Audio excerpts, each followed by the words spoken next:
Terima kasih pemirsa, Anda kembali menyaksikan Kominfo Newsroom. Pemirsa, Presiden menerima kunjungan pemimpin tertinggi Gereja Katolik Sri Paus Fransiskus ke Indonesia di Istana Negara Jakarta.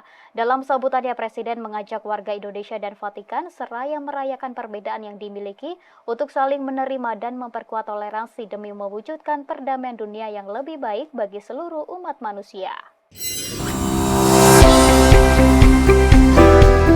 Presiden Republik Indonesia Joko Widodo menilai kunjungan pemimpin tertinggi Gereja Katolik Sri Paus Fransiskus ke Indonesia memiliki pesan kuat akan pentingnya merayakan perbedaan. Dalam sambutannya pada pertemuan Paus Fransiskus bersama Korps Diplomatik dan Wakil Masyarakat di Istana Negara Jakarta, Presiden Joko Widodo menyampaikan kepada Paus Fransiskus bahwa Indonesia adalah negara majemuk yang terdiri atas beragam etnis, yakni sebanyak 714 suku bangsa dan 17.000 pulau yang ditinggali. Menurut Presiden Jokowi, warga Indonesia di 17.000 pulau tersebut memiliki budaya, agama, dan suku bangsa yang berbeda, sehingga bangsa Indonesia juga terus berupaya menjaga harmoni di tengah kebinekaan yang dimiliki. Untuk itu, Presiden Jokowi mengajak warga Indonesia dan Vatikan merayakan perbedaan yang dimiliki untuk saling menerima dan memperkuat toleransi demi mewujudkan perdamaian serta mewujudkan dunia yang lebih baik bagi seluruh umat manusia.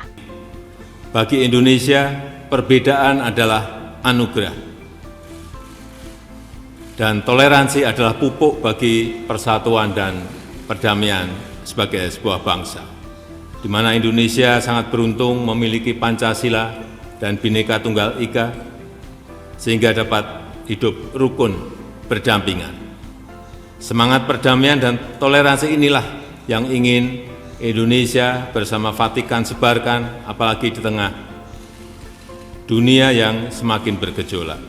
Pada kesempatan yang sama, pemimpin umat Katolik dunia Paus Fransiskus mengagumi semboyan Bhinneka Tunggal Ika yang memiliki makna berbeda-beda tetapi tetap satu jua. Paus mengatakan semboyan tersebut memperlihatkan bagaimana Indonesia memiliki keanekaragaman hayati yang merupakan sumber kekayaan dan keindahan. Untuk itu, keseimbangan antara kemajemukan budaya yang besar dan ideologi-ideologi yang berbeda dan cita-cita yang mempererat persatuan haruslah dibela terus-menerus dari berbagai ketimpangan, sama halnya seperti perbedaan yang ada di negara Indonesia. Bahwa sebagaimana samudera adalah unsur alami yang menyatukan seluruh kepulauan di Indonesia, demikian pun sikap saling menghargai terhadap kekhasan karakteristik budaya, etnik, bahasa, dan agama dari semua kelompok yang ada di Indonesia adalah kerangka yang tak tergantikan dan menyatukan yang membuat Indonesia sebagai sebuah bangsa yang bersatu dan bangga.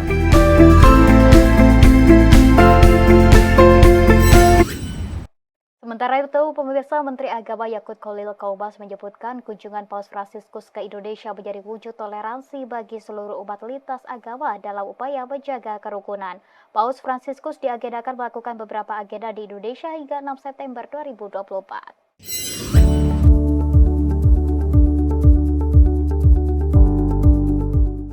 Menteri Agama Republik Indonesia Yakut Khalil Qaubas menyebutkan kunjungan Paus Fransiskus ke Indonesia tidak hanya menjadi momen penting dalam hubungan diplomatik antara Indonesia dan Vatikan, tetapi juga memiliki makna spiritual mendalam bagi umat Katolik di Indonesia dan menjadi wujud toleransi bagi seluruh umat lintas agama dalam upaya menjaga kerukunan.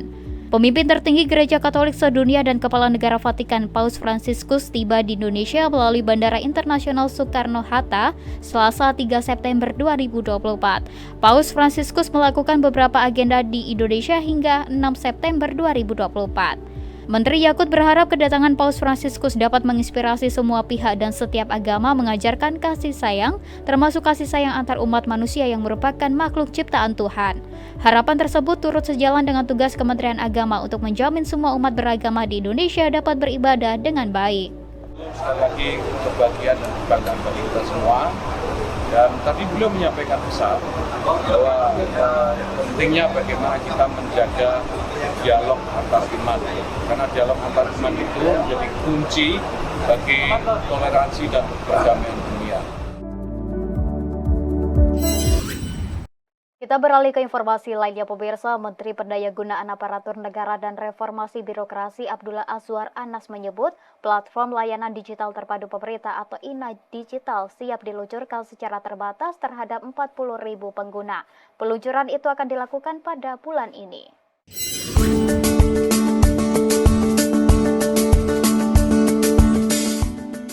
Guna meningkatkan pelayanan publik, transparansi, akuntabilitas, dan mengurangi kebocoran data, pemerintah membentuk Sistem Terpadu Layanan Digital Terpadu Pemerintah atau INA Digital. Di sisi lain, pemerintah memandang sejumlah negara lain yang telah berhasil mencapai target pembangunan dengan lebih cepat melalui layanan terpadu digital pemerintah.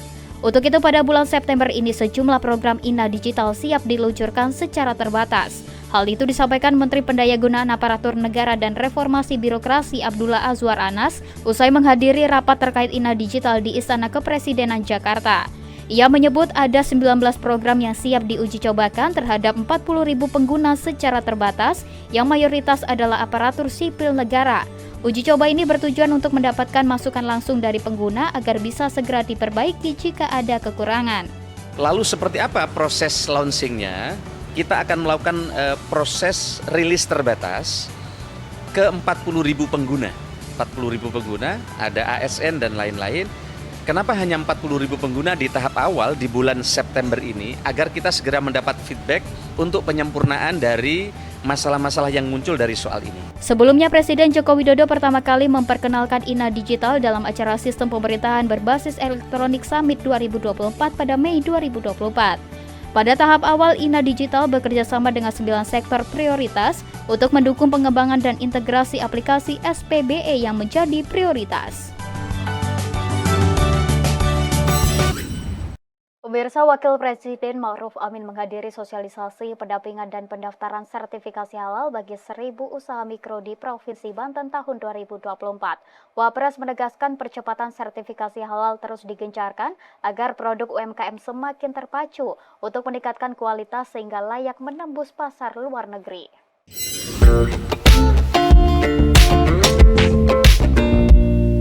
Sertifikasi halal kini makin diakui sebagai elemen kunci dalam mendorong usaha mikro, kecil, dan menengah di tanah air dalam menembus pasar global. Pemerintah Indonesia terus berupaya meningkatkan sertifikasi produk halal. Sesuai dengan amanat Undang-Undang Nomor 33 Tahun 2014 tentang jaminan produk halal, produk yang masuk beredar dan diperdagangkan di wilayah Indonesia wajib bersertifikat halal termasuk lingkup jasa logistik. Wakil Presiden Ma'ruf Amin dalam acara sosialisasi pendampingan dan pendaftaran sertifikasi halal bagi 1.000 usaha mikro di Provinsi Banten mengatakan ada 3 strategi untuk memperkuat UMKM agar dapat menembus pasar global. Pertama, memacu akselerasi sertifikasi halal di sektor hulu. Kedua, memperkuat ekosistem industri halal hingga ke daerah terpencil melalui sertifikat halal gratis. Dan ketiga, meluncurkan program-program inovasi dan kemitraan antara pemerintah, swasta, dan masyarakat dalam mengakselerasi UMKM industri halal go global. Sertifikasi ini bukan sesuatu yang sulit, bukan sesuatu yang mahal, yang mudah. Ya, karena itu kita ingin mengembangkan ya UMKM bersertifikat halal supaya produknya itu bisa dijual dengan kualitas yang lebih baik, bukan hanya di dalam negeri tapi juga di luar negeri.